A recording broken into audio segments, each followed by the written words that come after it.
Hello, everybody.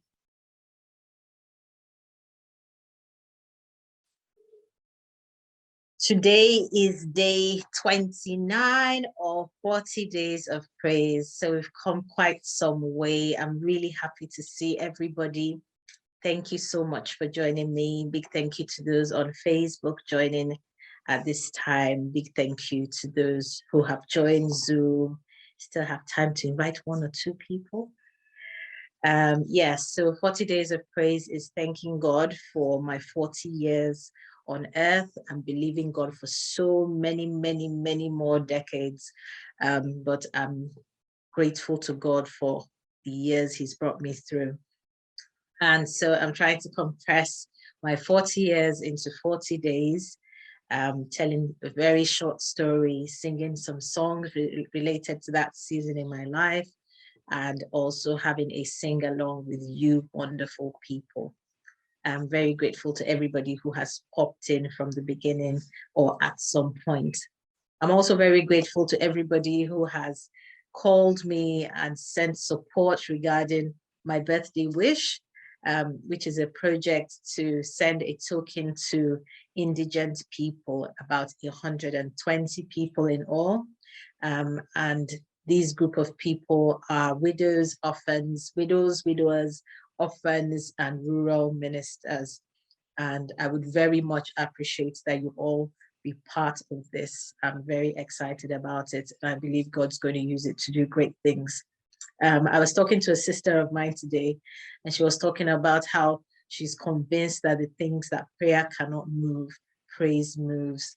And if we remember Paul and Silas, when they were in prison and they were singing and they were praising God in the midst of their situation, the whole of the prison shook, their chains fell off.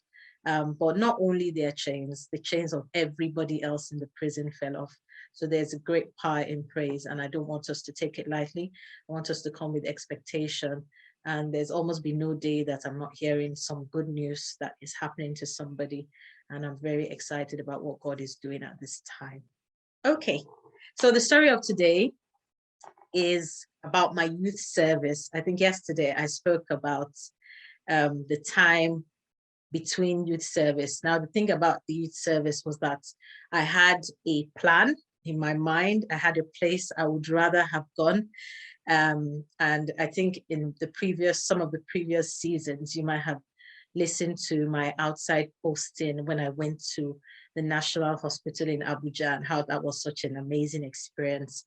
So I was hoping to be posted to the Federal Capital Territory again, to go and continue that wonderful experience. But though I was offered the opportunity to talk to one or two people about it, about seeing whether there was a way to be posted to somewhere close home, I refused. And I said, if God cannot do it, then I would go wherever He decides He wants me to go. Now, God knows where I want to go.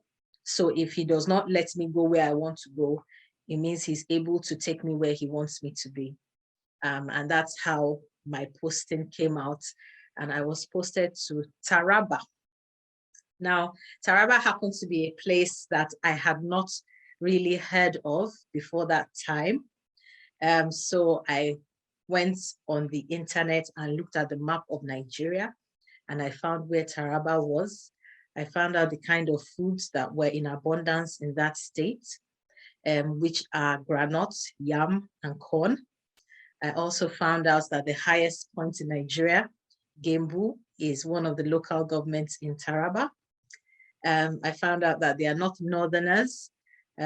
Where I was going, the language they spoke was called Kutem. And what was the other thing? It's the third largest state in Nigeria. So it's a large landmass. So I got excited about it. Now I found out about where it is, and I was on a journey of discovery. I was going to have a nice time, and I was going to explore every part of the state. And I remember my parents teasing me that, Temitope does not want us to do anything about this service, so she wants to be a missionary. Now, Taraba was 15 hours from Ibadan. That was if I went through Jalingo. And it was 13 hours by a shorter route. So it was always a long journey from home. When I got there, it was difficult to have network to make calls. There was a day we killed a snake in front of our house. And we were hosted in a mission quarters where at each point, we were two doctors. I was a Christian doctor. There was one Muslim doctor. We lived in the same house. It was a very interesting experience because he was the head of the Muslim corps and I was the, we will say, assistant coordinator that they used to call the mama in the local government, which was a bit strange because I did not plan to go and do anything. I just wanted to go there and lie low. But it was an amazing experience. And God sent me help at every step of the way. I always thought I could sing a lot, but when I got there, I met a lady that sang more than me. She would wake up singing, she would go to sleep singing, and she was an amazing support. She was in head of choir, and I didn't get to do most of the cooking like lots of the mamas used to do because I was the doctor. I got to do lots of the consultations, seeing patients, writing prescriptions, and so on and so forth. And it was a lot of adventure. You just come out on the road and somebody will stop, come back. You can climb on the motorcycle. And I'd been on a motorcycle on the 5 on the motorcycle. It was quite an adventure. Yes. But my take from that experience is that wherever God sends you, God has provided family for you. God has provided support. He has gone ahead of you. You should not be afraid once you know that God has led you in a particular direction. And God protected me. And when I was leaving, it was like a carnival, clothes, gifts, all kinds of things. It was really lovely. And I got the opportunity to volunteer in that year. God answered my prayer of wanting to tour Taraba State. So I toured Taraba State with a group called Pro Health International that were given free healthcare. And they used to go on week-long excursions to the different local governments. And it was a sponsored trip, and it was lovely to relate with other healthcare professionals and provide free healthcare and from morning till night, actually, and free food and lodge wherever we were put. So it was a great time, a time I look back on and think of all the good things God did for me. The story of my youth service was a bit longer than that, but for the sake of time, let's move on. Okay. So, and the way they used to greet there is called Suko. So you just go in the morning, you see the primary school children say, Suko. I used to answer, Suko, Suko, Suko, Suko, Suko everywhere from morning to night. We are Sukoing. Okay. So the song for today is Under the Sun, Under the Rain. It may be dark or wet or cold, but he'll never leave me alone. He'll never leave me alone. He'll never leave me alone. It may be dark or wet or cold, but he'll never leave me alone. It's a chorus. Some of us might know it's a beautiful song, but I'll just sing it by myself.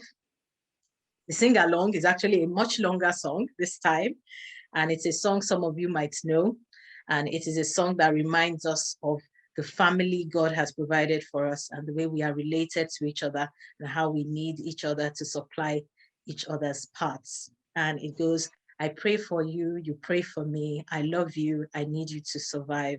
I won't harm you with words from my mouth. I love you, I need you to survive. It is God's will that every need be supplied. You are important to me. I need you to survive. So that's the sing-along for today. So I'll sing the song now. Under the sun, under the rain, it may be dark or wet or cold, but he'll never leave me alone. Under the sun, under the rain, it may be dark or wet or cold, but he'll never leave me alone. He'll never leave me alone. He'll never leave me alone. It may be dark or wet or cold, but he'll never leave me alone. So that is the short song today. And our sing along, we'll just go right into it now. And I hope you join me tomorrow. The story continues. I'm going to be talking about how I felt growing up and feeling beautiful or not. So it's a bit of an interesting story. Don't miss it. Okay. I pray for you. You pray for me. I love you. I need you to survive. I won't harm you with words from my mouth. I love you. I need you to survive. It is His will that every need be supplied. You are important to me. I need to survive. It is His will that every need be supplied. You are important to me. I need you to survive. We all know we need God, but we also need each other. And I'm grateful for the fellowship, and I'm grateful for all of you joining me tonight. Thank you very much.